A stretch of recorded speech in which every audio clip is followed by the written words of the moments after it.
Happy Sunday, Rize Podcast. We are back at it again. I know we're missing what our core member Squeeze. We're having some more tech issues with that. We're going to figure that out and get him back in here. However, I do start the show off with the lint ball swami himself, Coach Kenny Ellis. Top of the week, everybody. Good to see you, bro. Good to see you. Now, we got a lot we want to talk about today, but before we do, definitely got to read off our sponsors. So starting that with GTD Promotions, you already know. Yes, sir. Redesigning minds, one mind at a time. A mind is a terrible thing to waste. Under Armour, and last but certainly not least, Box Raw. Like I said, we got a bunch to talk about today, but before we do any of that, I want to talk to the Guru. What was your boxing week like, Guru? Man, I was just in the gym and I took a couple fights sparring. I didn't see any fights over the weekend. Word. Well, my weekend, I did see a fight. I see a clip of a young man from out of Baltimore, Dante White. He won his pro fight. He's doing pretty good. He's starting off on the right track. Dedication is everything. And I wish him the best. Strong young kid coming out of Baltimore. Okay, he was sparring or it was a fight. I think it was in South Carolina. If not mistaken. Nice. Yeah, he doing good. Starting off on the right track. Yo, I love to hear that, man. I love to hear that. The fight that I only saw one fight this weekend, right? And I kind of want to talk about that because it was some things in the fight that concerned me, but it was also some things in the fight that I thought they did very well. It was Katie Taylor versus Jennifer Hahn. I heard about that, but I didn't see that fight. Yes, I watched it, right? And I gotta say this about that jab, and of course Coach. A perfectly executed jab is a joy forever. Right? For sure. Because you use the jab to set everything else up, like keep people off you, make them respect the range, all of that, right? That's true. I gotta say, man, Katie Taylor, she effectively used her jab throughout that entire fight. Don't get me wrong. Yeah, don't get me wrong. Jennifer Hahn was in there. She was in there, right? But that jab, man, it kept Hahn honest. You know what I'm saying? Wow. It kept Hahn honest out there. Jab is the key, man. Yeah. It helped us set up for bigger shots and everything. And also, one thing I noticed too, like, don't get me wrong, Hahn was game throughout most of the fight, but Katie was definitely the aggressor. So right around the 8th round, the ref scored a knockdown, right? I don't think that was a knockdown. That's one thing that concerned me. I watched that the replay in slow motion over and over. That ain't like a knockdown to me. If you look at her leg, I think it was her right leg, it literally twisted, right? And she was attempting not to. She must have realized it was about to twist in a crazy way. Did she hurt her leg? No, she didn't. And I think the reason why she didn't is because she kind of hopped a little bit, so she didn't get her weight on it, and she fell down on her butt, right? And she was trying to tell it wasn't a hit. And I was looking intently. I didn't see the punch. Like, it was swinging going on, but I didn't see the punch that connected that knocked her down. Wow. But honest mistakes happen. Ref saw what he thought he saw. I'm not in the ring. You know what I'm saying? What is happening? If it's something you can hold against the fighter that they build, and they're going to go along with it, Yeah, exactly. But it just looked like to me that her right leg position and got kind of twisted up, and she slipped to avoid putting weight on it, which would have really probably hurt her, right? That's what it looked like to me. That's what it looked like to me. The one thing that really annoyed me, there was to me a lot of shots to the back of the head from both of them. Wow. From both of them. And it's definitely the ref's job to make sure that doesn't happen too many times. Mm-hmm. Now, granted, when you're attempting to dodge, a punch, I can see how somebody could be in the midst of their swing because you dodged it, got in a position hit you in the back of the head. But I saw it a lot more than I felt like I wanted to. Right, that's a dangerous punch, man. We had a young lady, I forgot her name, from Mexico last week. She fought up in Canada, and she took 2 shots. I won't say they was behind the head, but they were like borderline. Yeah. And she died last week, 18 years old. I know that's the story I wanted to talk about. Yeah, man, and that's the story I want to talk about. It happened to anybody, any given time. Make you think, man. But it happens by accident sometimes. But sometimes you see fighters doing it on purpose. Yeah, and that's kind of why I wanted to bring that up, because of that specific story. I'm gonna read this. It's from off the ESPN website. Mexican boxer Jeanette Zacharias, I hope I'm pronouncing the name right, Zapata, 18, dies 5 days after fight in Montreal. A female Mexican boxer died Thursday, 5 days after being injured in a Montreal ring.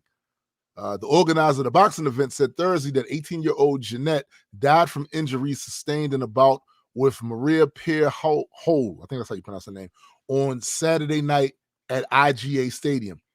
Zapata suffered a series of power punches in the corner of the ring, and after a solid uppercut, the Mexican seemed stunned near the end of the 4th round. The final right hook caused Zapata's mouth guard to fly out and left her unable to return to her corner after the bell rang. Zapata, who appeared to convulse while still standing, you saw that? I saw the clip, man. And, I blame, the corner, sometimes they let their pride get in the way. You got a tough fighter, but you got to know tough and being stupid at the same time. Yeah. You got a fighter taking clean blows 0-0 and they don't have no defense for it. Right. And you expecting them, you got to bring a hope to the fight, man. Yeah. Let me ask you this, Coach. In your experience, have you ever been in a situation where you felt like you needed to stop your fighter while you was in that corner? Yeah.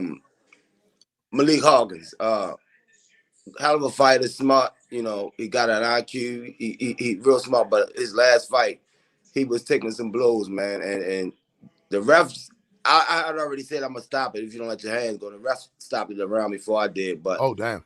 Yeah. I didn't want to see him get hurt, seriously hurt. Right. That's the time that I have to actually step in and get stop a fight. Yeah, it has to be rough, man, because at one point, you want your fighter to go out there and make his bones, right? But at the same time, you can't make your bones if you're in the hospital because you took too many punches. And now you can't go back out there anymore. Exactly. Over the last 35, 40 years, I've witnessed, I said, good 30 fighters die, man, in the ring. Nah, for real? Yeah. Die, man. And a lot of times the punch wasn't that devastating. It was one guy he was fighting, he just got grazed in the back of the head, behind the head, and he died. Sometimes it don't take much. It takes much power, man. People think it takes power. That's why a lot of times when they spar, you see a fighter taking too much. Let them sit down. Let them come out. Because you don't have to necessarily die in the ring. You can go home and die. Well, that's what seemed like what she did. That's what she did. One fighter died taking a shower, but it was from a previous war he had in the gym. Right. Sometimes you gotta set the pride aside and use your head. Boxing is rough, man.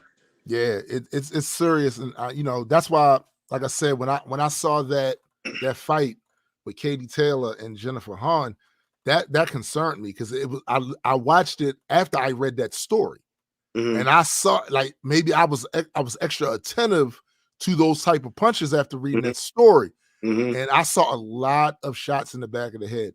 Yeah, that I felt like anywhere behind that ear, man. Oh man, you get your equilibrium shook real quick. Yeah. It's bad. You know, a lot of people watch fights, but they don't understand, man, what hurts. Like, I understand from being around people in the medical field. My mom, she was in the medical field. My aunt was in the medical field. I used to work at a hospital.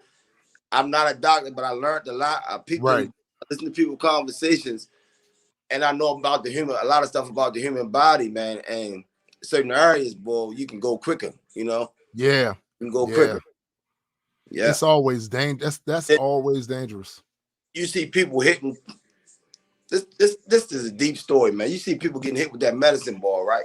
A lot hit everybody with the same force, but you got different weight classes. You got different size people. You can't hit a lightweight with the medicine ball the way you hit a heavyweight with the medicine ball. Right. And a person have a six-pack, people think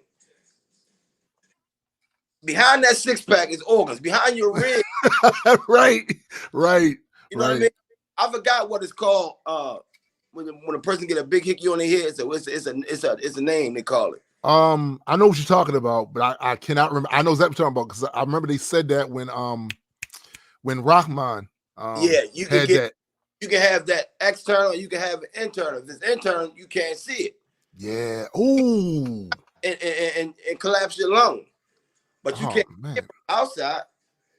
It's a lot of stuff, man, that you know, if you don't know it, you gotta have a smart corner, man. Right. You know, these fights out there, and the coach don't. You gotta understand the pride that the fighter have. He don't want to stop. Right. Like Dante Wilder situation. Mark Brilliant wasn't wrong. He had a broken cheekbone. He was out on his feet. His pride was getting away. Stop the fight. Right. You know. Right. The guy that died up MGM Grand a couple years ago, and Buddy McGirt was working the corner. I told Coach Calvin 4 rounds, maybe 3 rounds before it happened, they need to stop the fight. Right. Because he didn't speak English, but his language was getting mixed up with Buddy McGirt. Buddy McGirt wasn't reading his body language. He couldn't speak English, but his body language, I was like, man, this man about to die. And sure enough, he died, man. Wow. So when he died in the ring or after when he collapsed and they took him out and he died. Oh man. Yeah.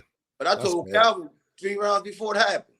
I said, this man don't look right, man. They need to stop the fight. So you gotta be able to see some things, man, and set that pride aside, you know? Absolutely. And you may have to have that hard talk with the fighter after the fight, after it stopped. Like, no. I would say once a fighter if a fighter ever get knocked out 3 times in his career, I ain't talking about with a ref jump in and stop it. Right. Knocked out. Right.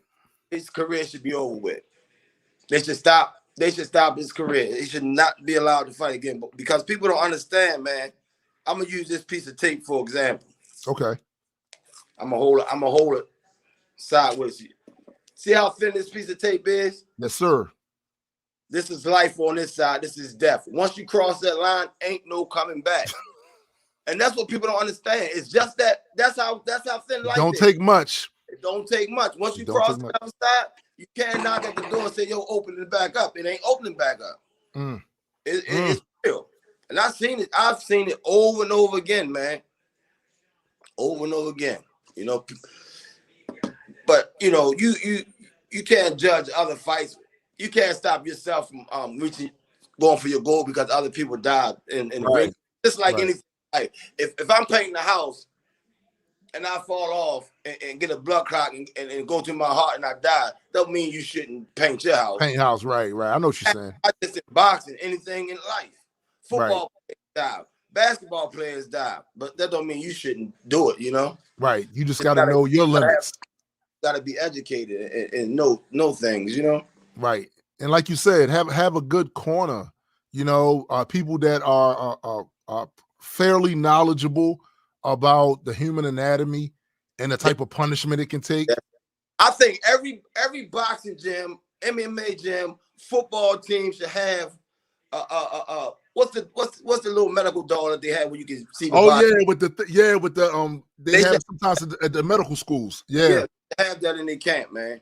Because a lot of people don't understand the human body, man. You know, It would make good sense to have like a team doctor that sits there and talks to the coaches and to the fighters before the fight, before any training and all of that. You need to understand this is how your body works. It's right? Exactly. And this is how it absorbs punishment. And this part, these type of blows, it doesn't take much when you get hit in this spot, you know. So I got hit one time in the throat, man, and let me tell you something. Oh man, that would have took a lot of people out, man. Yeah. You get hit in the throat, you can't get no oxygen. Oh my God, that's the worst in the world, man. So wait a minute, was you in a match when that happened, or you was in the street? It was in the sparring session.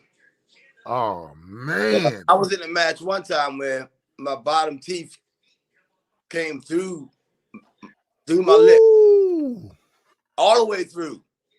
I got a scar here under my beard, but you can't see it. But we poured back then. You pour that shit off and keep fighting. Right.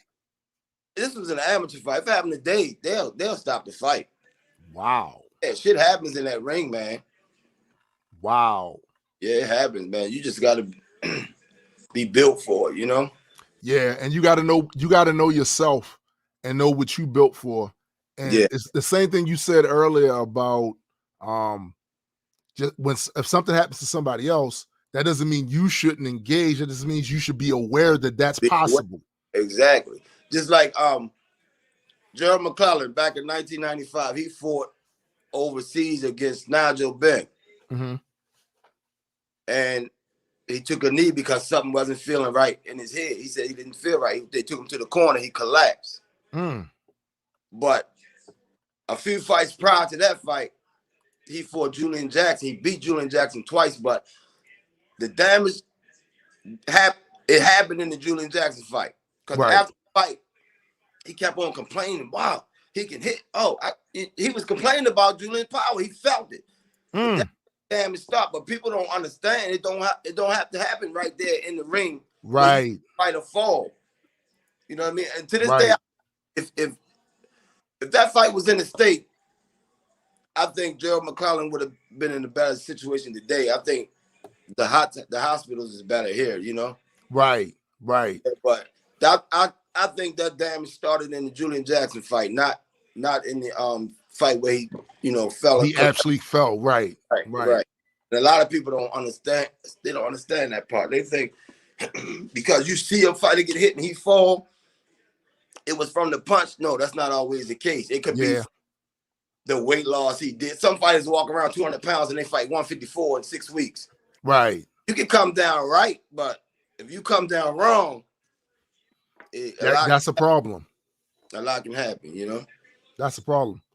So I'm saying the third box here. I'm hoping that's Squeeze. I'm not sure if it is. His video isn't up, but this is at least better than what we had before, where it was just buffering. It looked like it's trying to come in. Yeah. So hopefully he does come in. Just real quick, I want to promote the Upton Boxing Center real fast. Their classes range from basic to advanced levels. They are taught by top-notch instructors, such as the Limp Ball Swami here. The facility offers local amateur boxers all of the equipment necessary to master the craft. There are punching bags, heavy bags, full weight rooms, and a boxing ring. The Upton Boxing Center is also affiliated with USA Boxing, the Junior Olympics, and the Silver and Golden Glove competitions. Hours of operation on Monday through Friday, 5 p.m. to 9 p.m., Saturday and Sunday closed, unless that's changed. Does that change, Coach? No, it's the same. Okay. And the membership is $120 yearly for the boxing club. See, now this is what I didn't know. I didn't know Upton had an MMA class package. Oh yeah, down in the basement they do the MMA. That's crazy. Okay, so now I got some questions. I don't know too much about that part, but I know it's downstairs. Okay. Thank you, Coach Nikki. She said, don't forget to shout out the national champions and the runner-ups. Absolutely. The only question I had about that was, is Upton producing professional MMA? Like, do they have any athletes that went professional with that yet? I've seen quite a few come through, but I don't think we produced none yet out of the Upton gym. Right. Word. So yeah, like what Coach Nicky brought up about the national champions and the runner-ups. I don't have a list of the names of the champions in front of me. Do you by any chance know? We got so many nicknames, I can't even call it real name. Give us the nicknames. Let Nicky chime in and shoot them names at you. Bet. Shoot some names at me, Nicky, because like I said, I don't have a list of the names. This is why we need Coach Squeeze. Coach Squeeze, he has all of that. While we waiting for that, there's another story that I actually wanted to talk about as well. So Oscar De La Hoya hospitalized with COVID-19. Let me go to the site. Oscar De La Hoya announced from a hospital bed that he has tested positive for COVID-19 and won't be able to fight former UFC champion Vitor Belfort on September 11th in a Triller Fight Club pay-per-view. The Hall of Fame boxer was set to compete for the first time since a December 2008 TKO loss to Manny Pacquiao. De La Hoya, he posted on his Twitter, and it's a picture. It's a video of him, in the bed at the hospital. Triller's Ryan Kavanagh told ESPN that Evander Holyfield has agreed to terms to step in and fight Belfort. So, good grief! What's the weight? Bro, the weight class is. Let me look. See if they got it right here. Awesome. That's crazy. I don't see the weight class in the somebody in the live stream, the audience. If you know the weight class, let me know. But yeah, that's Evander Holyfield at 58, who hasn't fought since 2011. Man, for him to jump in and fight as a replacement, the weight class must be heavyweight or cruiserweight. Man, listen. Listen. I think De La Hoya woke up. That changes things. Now, I don't know too much about Vitor, right? I don't know too much about him. But at 58, do you think that even in shape at 58, that's a stretch? You're stretching it. It depends on the opponent, because Holyfield, he gonna always know how to fight, but yes, as long as his opponent is right, there ain't no young dog that's in his prime, he's okay. Right. But again, it's okay until you get another black eye. You know what I'm saying? So yeah, be a cutoff age, man, because everything good until somebody get hurt. Right. It should have, could have, would have. It's too late once you cross over. There ain't no coming back. That's a fact. That is a fact, and I don't know, man. Like I said, I get it, because at my age, I'm 52. There are things now, things that I used to do back in the day. Right. I can't do that. I can't do that the way I used to. I just can't. And that's at 52. That's at 52. Now, I was never a professional athlete, right? And I do know that there are plenty of professional athletes that do stay in shape. They continue to train because it's a lifestyle for them, even if they're no longer competing professionally, right? They got the habit of training them. You're right. And it makes a difference when you're training and not training. Right. Right. Also, Coach Nicky gave me some names. Ashton Powell and Devin Jiggets, runner-ups. Michael Guthrie Jr. won. Let's see, what's the show? Oh, Naeem Somerville also won. That's two champions we have coming. Listen, I don't want you to give up no secrets that y'all have, but is there something in the water over there at Upton? I have to admit, we had one of the kids had a walkover. He had a walkover because wasn't nobody in his weight class. Right. Somerville had to fight for his. Okay. Yeah, he had to fight for his. But a lot of times when the fighters come in second or third place, doesn't mean that they lost. You know. Yeah. Every time you step in that ring, you learn. You know. Right. And your name in the top 10, top 5 in the country, you won, you champion. You know what I mean? Right. It's just two people can't have that one position in amateur boxing. Yeah, it makes sense. We got Coach Hunt. He said 2021 Silver Gloves national champions Mike Guttrick, Naeem Somerville, runner-ups Ashton Powell, Devin Jiggets, Samari Everett, and Damian Cook, semifinalists. Mm-hmm. Let me answer this one question. Fog Dog asks, where's Squeeze at? Squeeze is having some tech issues, and we're still trying to get him on. So if we can get him on in the process of the show, we definitely will.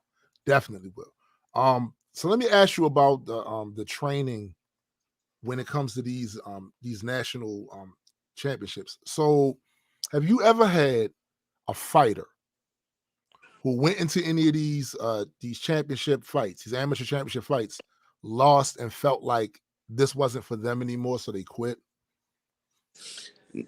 No, I haven't had that yet. Hopefully I never will. They take it like keep on ticking, you know? Yeah. I think that's a testament to the heart of, not just the heart of the fighters, but also the way you guys coach these kids. Because it's more to this, from what I'm seeing, than just teaching them how to jab and teaching them their footwork. It's more to it. You guys are teaching them life lessons about discipline, being committed. Exactly. And we let them know that, everything ain't gonna go their way in life, and they learning it through boxing, Yeah. Right. Yeah. And I think that's important too, especially coming from the area from which Upton Boxing services. Many times, just knowing from my personal experience as being a dirty West Baltimore kid from Emerson Village, right? Oh, I know about that. Yeah, I know you do. The frustration of things not happening for you. You see that your entire life. Mm-hmm. Other people having and you don't have. Mm-hmm. And sometimes, I feel like with parenting in these areas, these people are working hard. This is something else people need to understand too. The vast majority of people in these neighborhoods are not committing crimes. Let's kill that off the break. The vast majority of people over there are not committing crimes. There's a subculture there that's doing that. However, it's real easy for kids to get caught up in that subculture. And this is where I think Upton is so important to that community, because simply put, you're giving these kids a place to come, not just to warehouse them or be babysitters, but you're actually teaching them stuff. Yes, stuff that they can use for the rest of their life. They traveling around the world for free, man. They're learning that it's more out there than it is Baltimore. A lot of kids. We had a kid came in the gym at 21 years old, man. This is sad. He has never been outside of West Baltimore in his life until he came to Upton.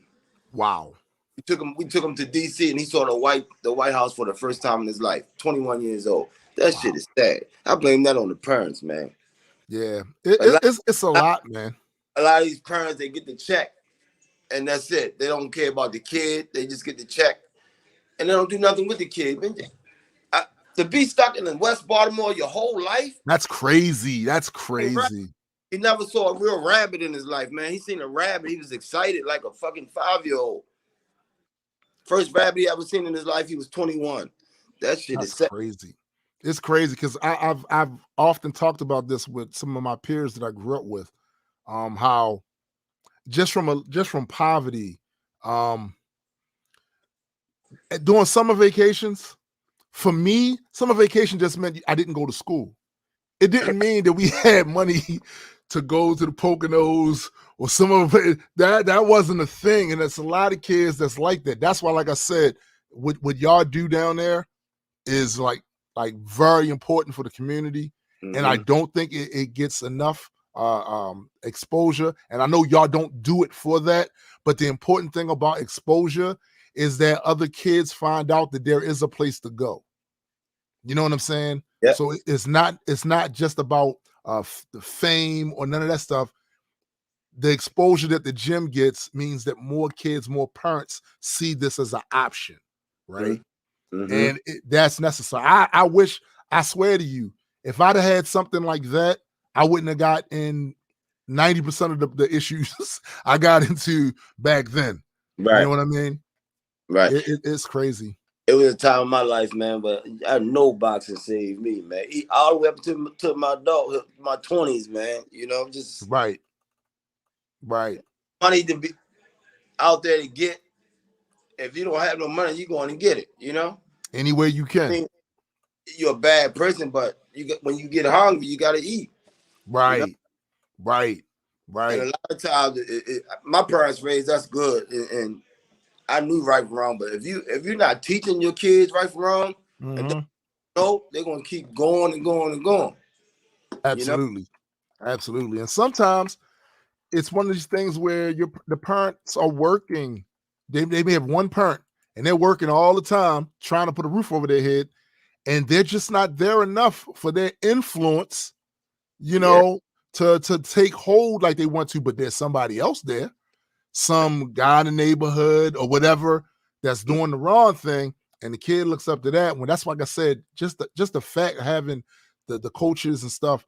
I see the way y'all interact with the kids. I get some Coach Cobbs sends me footage all of the time, and I see the interactions with the kids down there. And to me, that's more important than y'all teaching them to do their road work when they run in or doing their calisthenics, or teach them that's more important, man. That camaraderie, them knowing that there are men that care about them. That's another thing, man. I see more men in their kids' life coming through Upton than ever before. It makes a difference. People don't understand when it's a man in a boy's life. Yeah, it makes a huge difference, man. I got 1,000 friends that's probably in prison, and 1,000 friends that's not in prison. The ones that's in prison, 95% of them didn't have a father at home, or father figure. Right. You know what I mean? That's very important. I see dad, moms too, but when I see the dads coming in, it's a blessing, man. Absolutely. I love it, Absolutely. I want you to talk a little bit more, because I definitely want to promote the Put Up or Shut Up event on November 7th at Patapsco Arena. Tell us a little something about that, Coach. To get into this event, you have to bring a belt. You have to put your belt on the line. Oh, wow. The winner get the belt, and then the next day you get a chance to win it back. If you believe in what your coach teaching you, and you believe in your heart, right, put your belt up or shut up. That's why y'all got to put up or shut up. Shut up. Don't talk about it. If you can fight, and your coach believe, if your coach believe in you, tell your coach to take you to that fight. If he don't believe in you, watch that shit from the audience. Show up. So Coach Calvin called me. This is how I found out y'all was doing it. Coach Calvin called me and he said he had something he needed me to do. So I said, all right, cool. I said, what's going on? He said, I want you to be the ring announcer at the event we're doing. Now, I've never done that before. Wow. But I'm game. It's just like what you're doing right now. You know what I mean? Right.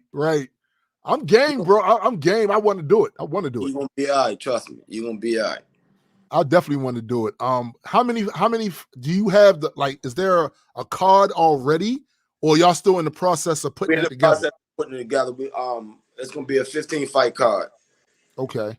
All right. And you're trying to involve other gyms in this too, right? Have chance. Yeah, we got a fighters coming from Vegas, New York, wow, DC. Anybody that want to come, Florida, wow, out up, come on with it. Wow, that's gonna be sick. So Coach Calvin told me it was is it 3 shows or 2 shows? I think it's 2. If Nikki, if you still watching, you can add on to it. I think it's 2 shows. That's amazing. Yeah. That's amazing. And you guys are going to continue to do stuff like this throughout, like coming up next year. Yeah, we want to make an annual event. Okay. Wait a minute. So you want to make that annual, like once a year? Yeah. Yeah. Are you going to be throwing any other events between other local shows as well? But Put Up or Shut Up is going to be an annual event. I like it. Coach Hunt said, I'm perfect for the job of ring announcer. I appreciate that, Coach. Yes, appreciate indeed. that. I appreciate that. We're going to see. I'm going to have my little monkey suit on and everything. I'm going to have my little monkey suit on and everything. It's going to be fun. Coach Nikki says 3, but if someone beat a person 2 times in a row, they win the GTD belt on the second fight. Wow. There you go. I knew it was something like that. I wasn't sure. Wow. I kind of want to go into some of these comments because we got plenty of them here. Let's see. We had my man Hayes Smoke. Before we even went live, and this usually happens too, by the way. This happens a lot. Before we're even going live, there's already people in the comments. And I love to see that. Me and Coach Squeeze talk about it all the time. We love to see that, right? Hey Smoke says, good morning, family. Rise and shine. Happy Sunday. Like DMX, let's get it on. Then my man Cobbs. I don't know why Cobbs isn't in here right now, especially since he hit me up earlier this week talking about just because Coach Squeeze is back online, don't forget to send me my link, right? Right. Where the coach at? Where the associate producer at? I'll say him. We got Ro McNeil says, wow, how the boxing is. The WBC got to hear the lint ball on Valdez, Oscar, and WBA with Bounce. By the way, Ro, I don't know if you listened last week, but week before that, you left a comment about your son aspiring to do comic book stuff because I got a comic book company. I don't know if you was here to hear that, but I'm going to repeat that. My biggest advice to him is don't let anybody tell him it's not possible to do. That's the biggest advice I can give him, because you'll see a lot of that. Also, for him to network with other people that do things he can't do, because I can't draw worth a lick, but I can write. So I went and got artists, to do all that stuff for me. So it's 2 of those things. Don't let nobody tell him he can't do it. It's impossible. And also network with other artists and writers and letterers and stuff like that and see what he can come up with. Also, I saw this one brother here too last week, Abu Ibrahim. He says, hope you're doing great. Can you tell Mr. Calvin to train me? Your most kindness. So for a boxer like that's looking to be trained, what would they have to do, Coach Kenny? Just come to the gym and sign up. Bad. 124 a year. Bad. Monday, Fridays, they stop pass at 5:00. Do y'all get a lot of people down there now? Because I know Coach Squeeze, he always promotes it. Every day we get somebody signing up. Nice. Yeah. Nice. Oh man. There you go. Oh man. I spoke his name and he popped up. What's up? What's good, Coach Cobbs? Yo, we cannot hear you. Your audio is not working. You probably got it on mute. You can't come in. You can't move when the preacher preaching. Grandma ain't play that. You know that. What's up? What's up, Coach Kenny? Preacher. We got Coach Cobbs in the building. Where you been at, Coach? Look, I told y'all, Coach Cobbs hit me up in the middle of the week talking about, look, I'm glad Coach Squeeze is up and running. That don't mean I'm not supposed to get that link. Because I knew Coach Squeeze's phone wasn't right. I keep telling leave them Androids alone. It's not, it's not his phone. It's not his phone. I don't know what the last one was. Definitely his phone. And like I said, we tried like days before the show, and it worked. He told me that. It worked. And I don't know what's going on with it, but we definitely gonna figure it out. Right now, though, I know you've probably been paying attention, but I'm going through the comments right now, right? Mhm. We got Boxing Dad says salute to Coach Kenny and the Rize Podcast. Salute to you. Thank you. Hey Smoke, he's talking about the girl that died in the ring. He said died 5 days after the fight. He says condolences to her family. That's tragic. And facts, Coach Kenny, aka the Guru. That's why you're the Guru. Your fighter safety is always first. Matter of fact, I'm gonna ask Coach Cobbs the same thing. Coach Cobbs, have you ever been in a situation where you're coaching somebody even in the sparring, or it's an actual fight, right?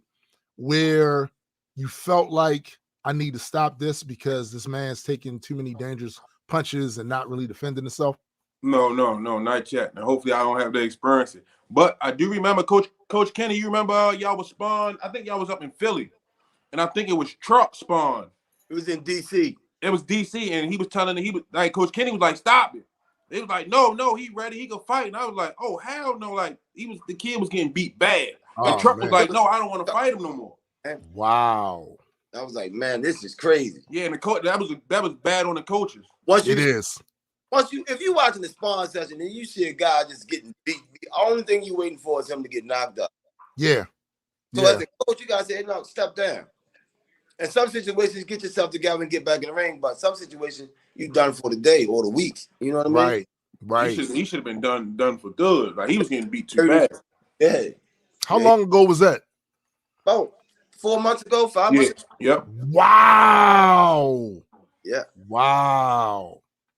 Man, stuff like that probably happened all over the country, man. It was crazy, man. And the coaches were determined to make the kid fight. You could tell, like, Truck felt bad. He like, man, I can't keep fighting this kid. Like, Truck got out the ring. Pride was in the way, man. Now, if it's somebody getting beat to the body, and that's different. That's a learning thing. But that headshot is devastating, man. Yeah. And some body shots, you know, you still gotta be careful, right? Yeah. Right, because you could fracture a rib, and the rib could puncture a lung. It's a lot of stuff that can happen with that. Yeah, a lot of stuff. Let me finish with some of these comments.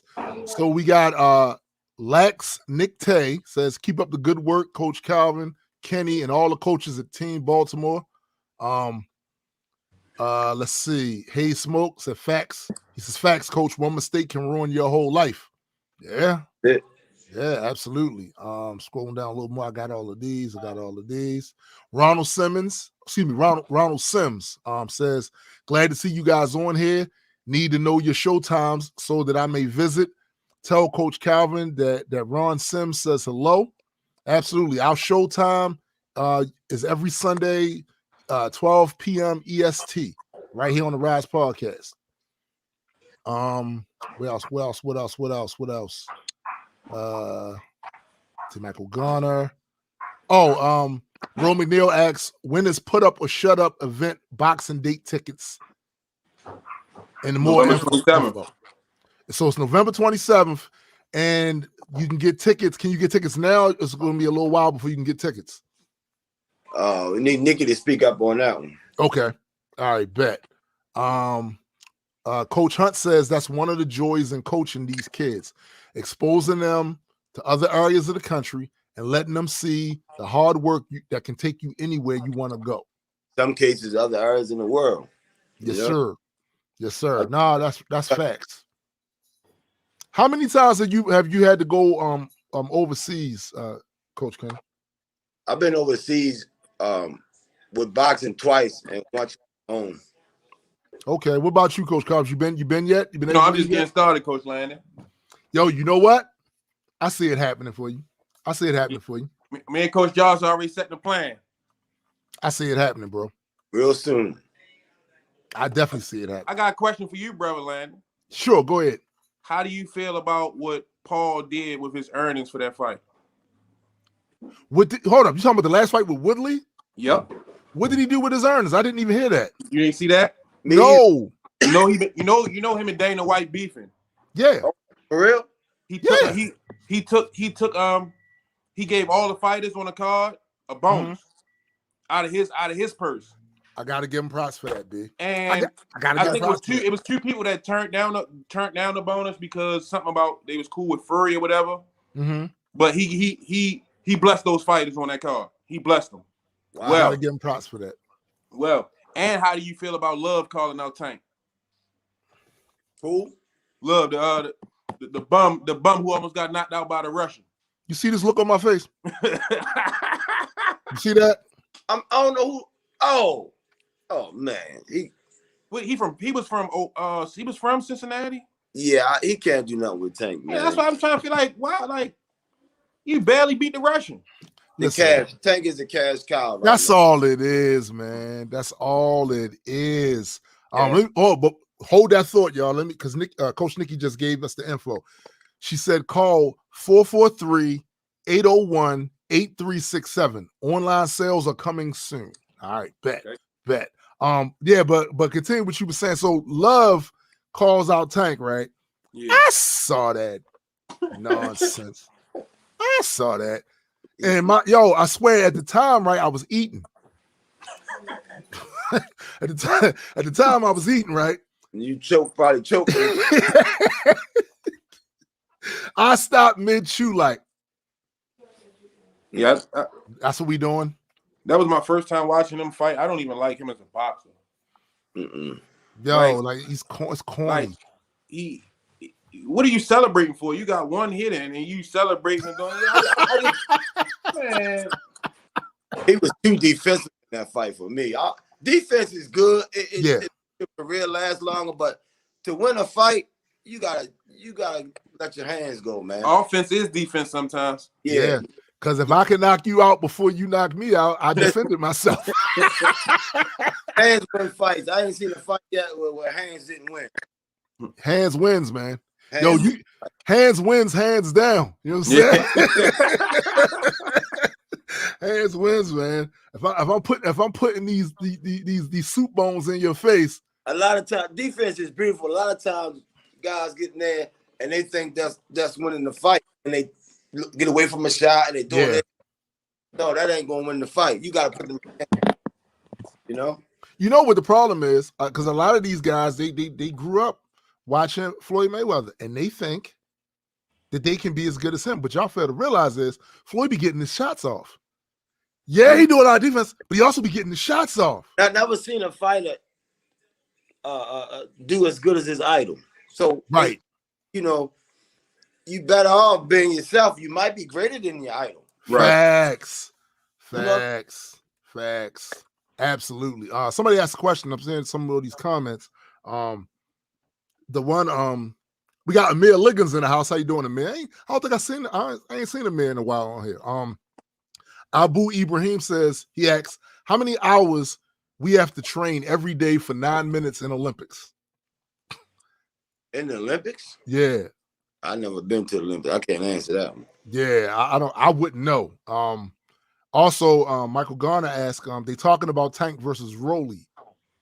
He said, I hope this is not true. Is Tank fighting Rolly? That's what the rumors are.